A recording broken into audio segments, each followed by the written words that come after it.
নমস্কার বন্ধুরা, আলপনাস কুকিং স্টাইলে আপনাদের সবাইকে স্বাগত।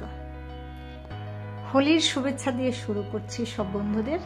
আজকের হোলি স্পেশাল রেসিপি গুজিয়া। নর্থ ইন্ডিয়াতে এই গুজিয়া ছাড়া হোলি অসম্পূর্ণ থেকে যায়। আজকে আমি ঘরে মাওয়া বানিয়ে রসভরি গুজিয়া বানিয়েছি, তো সেটাই আপনাদের সঙ্গে শেয়ার করছি। তাহলে আসুন সাথে থেকে দেখে নেবেন রেসিপি।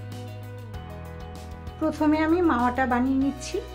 তো গ্যাসে 1/2 লিটার ফুল ক্রিম দুধ বসিয়েছি। এই দুধটা জাল দিয়ে ঘন করে মাওয়া বানিয়ে নেব। দুধটা যখন এইরকম ঘন হয়ে যাবে তখন কিন্তু কন্টিনিউ নাড়তে হবে, না হলে নিচের দিকে ওটা লেগে যাবে বা জ্বলে যাওয়ার চান্স থাকে। দুধটাকে জাল দিয়ে এরকম ঘন করেছি। এই অবস্থাতে আমি গ্যাসটা অফ করেই গ্যাসের উপরে রেখে দিলাম। বাদ বাকি যেটুকু নরম থাকে সেটা শুকিয়ে যাবে। কড়াইতে 2 চামচ ঘি দিয়ে দিলাম।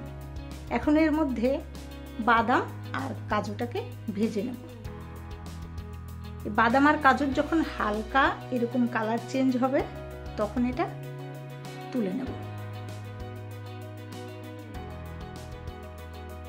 এর মধ্যে 1/2 কাপ সুজি দিলাম, পাতলা দানার সুজি।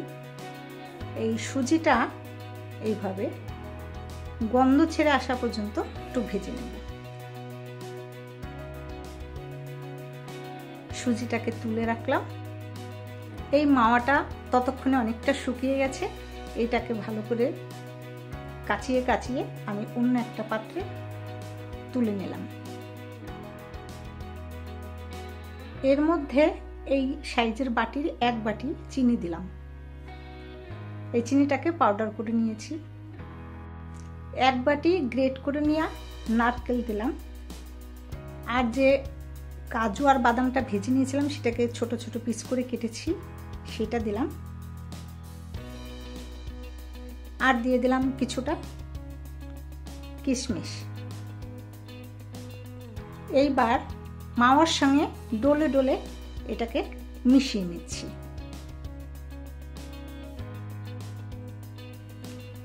মাওয়াটা যেহেতু একটু নরম আছে, তো এইটার ময়েশ্চারটা দূর করার জন্য এখন আমি ভেজে নেওয়া সুজিটা দিয়ে দিলাম। সুজিটা দিলে কি পুরটা কাদা কাদা হবে না, একটু ঝরঝরে মতন হবে। আর কিছুটা গ্রেট করা নারকেল ছিল, সেটাও দিয়ে দিলাম। ভাবলাম এটা রেখে আর কি করব। আর দিয়ে দিলাম ছোট 1 চামচ এলাচের দানাকে পাউডার করে নিয়েছি, সেটা। এটা দিলে সুন্দর একটা গন্ধ আসে। এখন সবকিছু আরো একবার মিশিয়ে নিচ্ছি।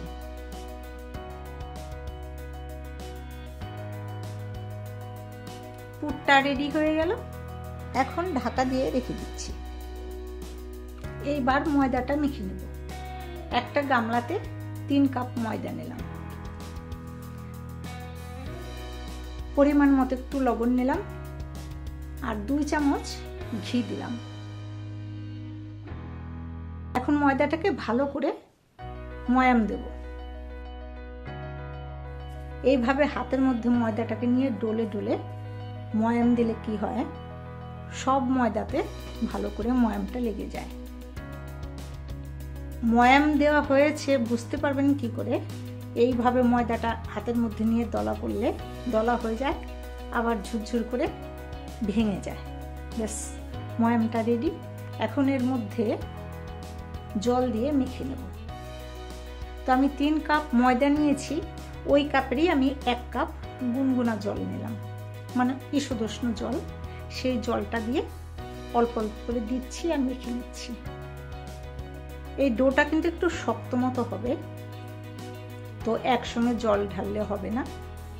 এইভাবে জল দিয়ে দিয়ে বেশ শক্ত মতন একটা ডো বানালাম। 3 কাপ ময়দাতে 1 কাপ জলেরও অল্প একটু রয়ে গেল। এখন এই ময়দাটাকে 8 ঘন্টার জন্য ঢাকা দিয়ে রেখে দেবো। 8 ঘন্টা পরে ঢাকনাটা তুলে নিয়ে পুরটাকে চেক করে নিচ্ছি। পুরটা অনেকটাই আগের থেকে একটু ঝরঝরে হয়েছে। আর এদিকে ময়াম দেওয়া ডোটাকে আরেকবার ভালো করে মেখে নিচ্ছি।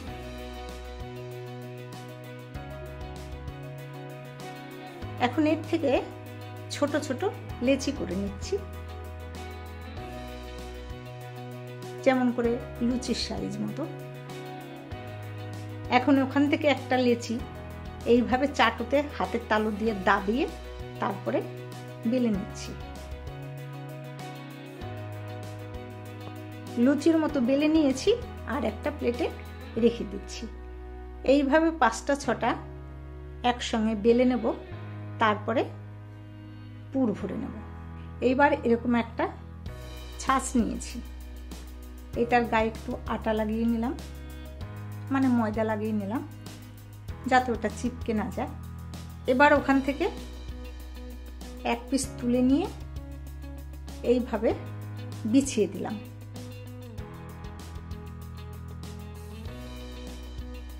আর উপর দিয়ে একটু জল লাগিয়ে নিলাম যাতে কি মুখটা ভালোভাবে চিপকে যায়।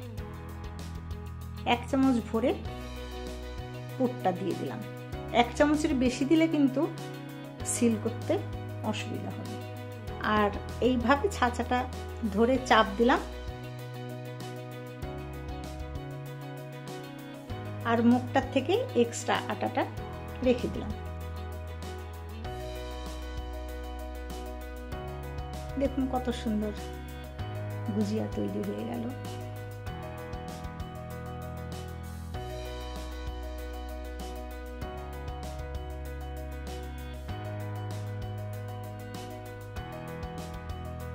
এদিকে কড়াইতে বেশ খানিকটা রিফাইন্ড তেল দিয়েছি।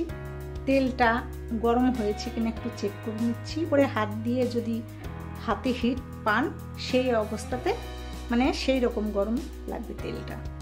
তারপরে একটা একটা করে এর মধ্যে গুজিয়া ছেড়ে দিলাম। আমি এক ব্যাচে যতগুলো বানিয়েছিলাম ততগুলাই দিয়ে দিলাম। আর গুজিয়া ছাড়ার পরে গ্যাসটা কিন্তু আবার স্লোতে করে দিলাম। এখন যতক্ষণ না তেলের উপর অটোমেটিক ভেসে না ওঠে ততক্ষণ আর নাড়াচাড়া করব না। খানিকক্ষণ পরে দেখুন তেলের উপরে গুজিয়াগুলো ভেসে উঠেছে। এখন গুজিয়াগুলোকে উল্টে দেব।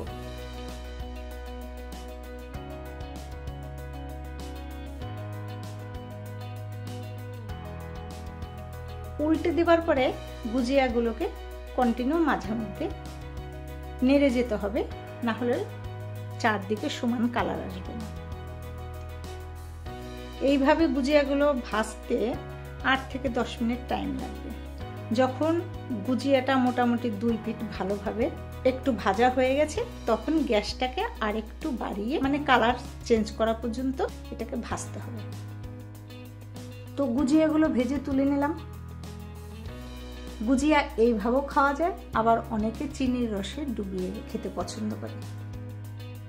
তো আমার ছেলে চিনির রসে ডুবিয়ে খেতে পছন্দ করে, তাই ওর জন্য আমি এখানে 1/2 কাপ মতো একটা পাতিলাতে চিনি দিয়েছি।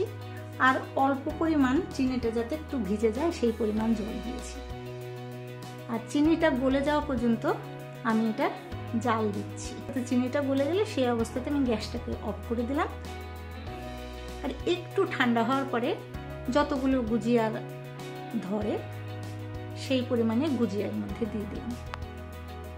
আর যদি হালকা মিষ্টি খান তাহলে গুজিয়াটা এপাশ ওপাশ উল্টে দেওয়ার পরে তুলে নেবেন। আর যদি একটু মানে রস ভরা গুজিয়া চান তাহলে 5-7 মিনিট রসের মধ্যে ডুবিয়ে রাখতে হবে।